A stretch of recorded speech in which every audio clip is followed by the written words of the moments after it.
am here in Colan Island. I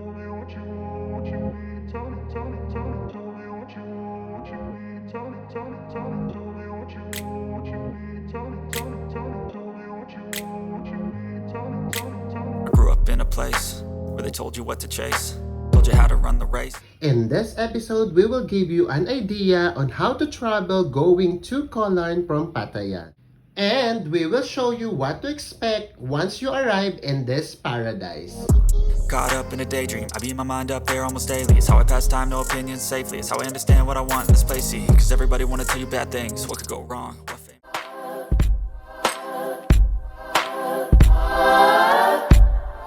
Hello guys, so now we are going to Colan. So yung Colan is just maybe 40 minutes to 45 minutes from Pattaya City.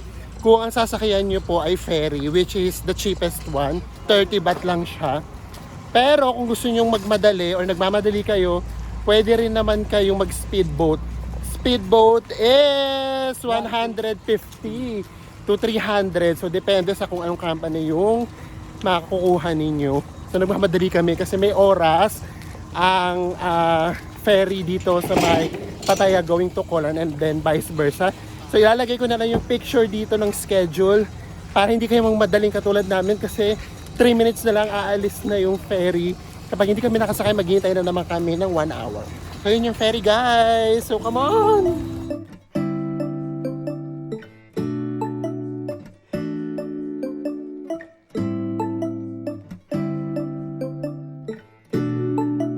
Yan guys, so dito na tayo inside the ferry. So 30 baht lang siya. Per person, one way. So, ito na yung pinaka-cheapest talaga. So, if you wanna save more money, so just take a ferry. When I wake up, I feel cozy, yeah. Can you hold up? Don't need no coffee yet. You've got no makeup. How do you look so fine? Bust up, bust up. How did I make you mine? Stay a minute, another minute. Hold on a second, I love this moment, yeah. Stay a minute, another minute. Hold on a second, I love this moment, yeah.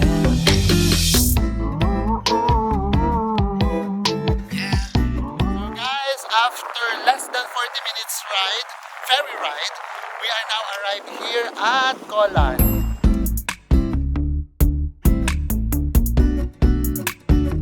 The original plan, guys, we're going to rent a motorbike for a day and visit all beaches here. There are maybe 6 to 7 beaches around Colan. But the final plan now is visit just one beach and just relax and spend half day and maybe let's wait for the sunset.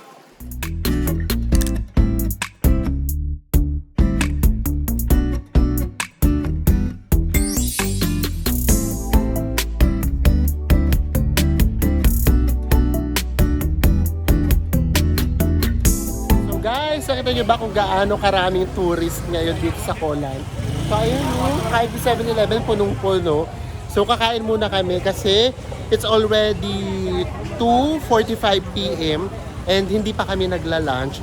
So para pagpunta namin mismo sa may beach na pupuntahan namin, magre-relax na lang kami o siguro inom na lang kami ng mga fresh juice para habang naghihintay ng sunset.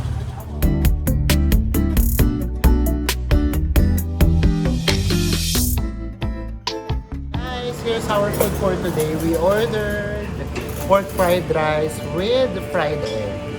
So let's eat.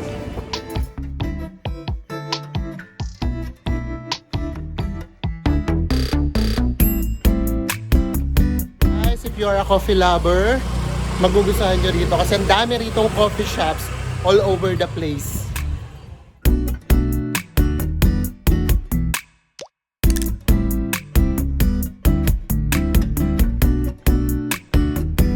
Guys, if you prefer to rent a motorbike, you can in just 200 to 300 baht the whole day. So, maghanap lang kayo kasi meron talaga, syempre, ipipresyohan muna kayo ng 300 hanggang sa bumaba siya sa 200. And then, kung isa lang naman yung beach na pupuntahan ninyo, katulad namin, kasi nga, di ba sabi namin sa inyo, medyo pagod na din. So, isang beach lang yung pupuntahan namin, yung Tien Beach lang, yung napili namin puntahan. So, from the pier, lakad lang kayo diretso and then kaliwa, maglakad lang kayo ng mga 200 meters. Ito na yung mga Songteo. So, itatanong natin kung magkano yung pamasahe. Ayan guys, nakasakay na tayo ng Songteo. So, 30 baht each siya going to Tien Beach. So, makikita nyo rin dun guys, so ang daming food stall. So, meron mga fruits and then yung mga authentic Thai food. Pwede rin kayo rito kumain muna bago kayo pumunta sa beach.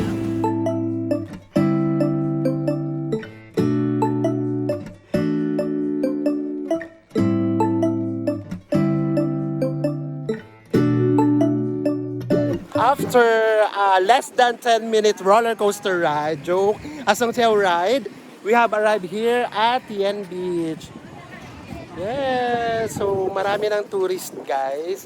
So, gagawin natin, magre-rent lang tayo ng beach bed para dito na tayo maghihintay ng sunset. Magre-relax-relax na lang tayo. Stay a minute, another minute. Hold on a second, I love this moment, yeah.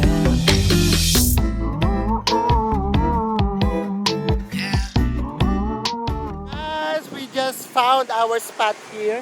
So, dito na tayo nag-rent ng beach bed. So, mamaya magsuswimming tayo kasi tignan nyo guys, maganda rin yung kanyang buhangin. Look at the sun. Oh, hindi siya ganong ka-white, but malambot din naman. So, okay na okay. And then yung tubig niya guys, look, crystal clear din. So, yun ang pagkakaiba. Pag nandun lang kayo sa mainland Pattaya, yung mga ano niya, buhangin niya, hindi ganong kaganda kasi parang grayish na brownish yung kulay.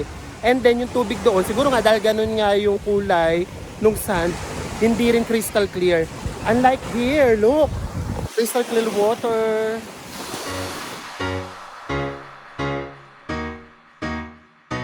Baka nag-wonder kayo why we chose itong Tien Beach. Kasi based doon sa may research or based doon sa mga nababasa namin, pagka ganito kasing season, dito kasi talaga facing yung hangin. So kasi nga 'di ba mainit. So kapag walang hangin, Diyos ko baka nakakahimatay. Kaya ito yung napili namin. Ayaw na rin namin mag-motorbike para walang direct exposure sa sunlight. So yun, nakita niyo naman kanina sa Ensa, yun siya. Kumakain lang siya ng mango. And then, kumakain ng mango, tapos meron pa siyang mango shake. 'Di ba? Love na love niya ang mango. So maya-maya magsuswimming tayo. Basta ano lang, kumulumlim lang ng konti kasi talagang tirik na tirik ang araw, sobrang init.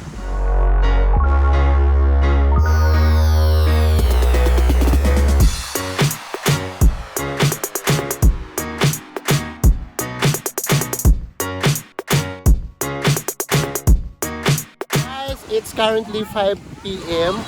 So nakatulog ako siguro mga 30 minutes. So ganun kasarap yung hangin dito at siguro nga pagod.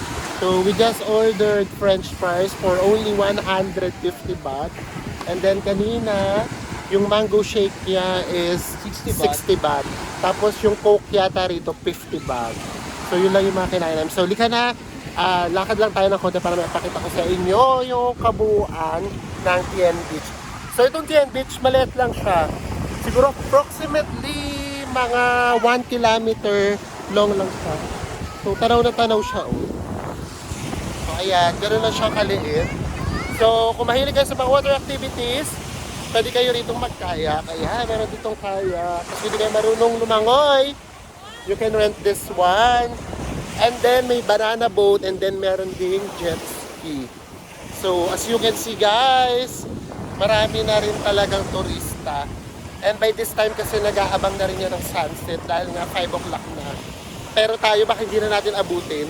Kasi grabe yung tirik ng araw Past 5 na pero ganyan pa rin katirik yung araw. Hinahabol natin yung huling ferry ride going back to Pattaya is 6 p.m.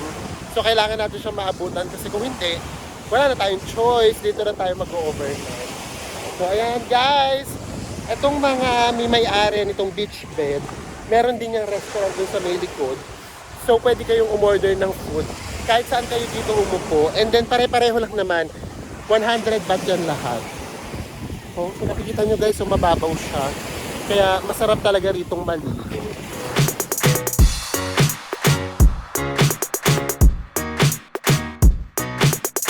So guys, try natin mag-swimming. Gaya nga sabi namin kanina ni Mel, masarap mag-swimming dito kasi yung alon niya hindi ganun kataas, tas hindi din ganun kainit yung tubig.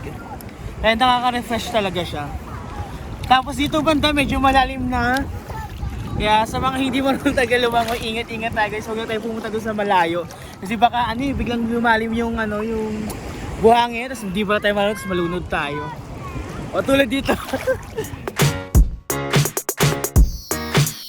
Just to let you know lang, pwede naman kayo rito mag-day tour lang. So usually, merong day tour na ino-offer from Bangkok going here to Koh Lan diretso. Or also, you can have a day tour from Pattaya going here din. So usually gano'n naman. But then again, if you want to explore Koh Lan more, pwede kayo rito mag-overnight stay. Kasi meron din ditong ibang mga hotels. So hindi nga lang gano'n lahat kagaganda. And medyo mas mahal siya ng kaunti kasi mas konti yung choices. So pwede din yun.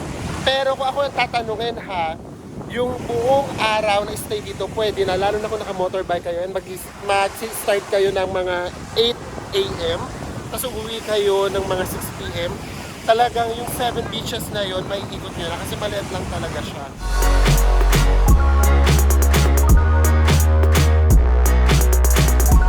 So guys, all in all, ang nagastos lang namin dito mga 700 baht or 680 or 690 baht. So from Pattaya going here, you have to pay 30 baht for ferry ride. And then from Koh Lan Pier papunta ng Tien Beach, you have to take Song Piao for 30 baht again. 30 baht again. And then kumain kami doon ng fried rice which is 140 kaming dalawa na. Tapos bumili kami ng Coke sa 7-Eleven na 60 baht. And then pagdating na dito sa Tien Beach, ito nga ang aming french fries 150. Yung Coke namin ay 50. Mango shake 60. Mango shake 60. So more or less mga 700 baht lang yung nagastos namin. And kung gusto niyo pang magtipid, of course, mas makakatipid pa kayo. Depende sa budget niyo.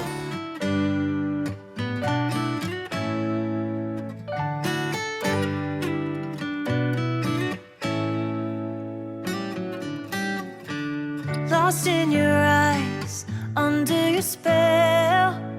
Oh, it's like we've always known it.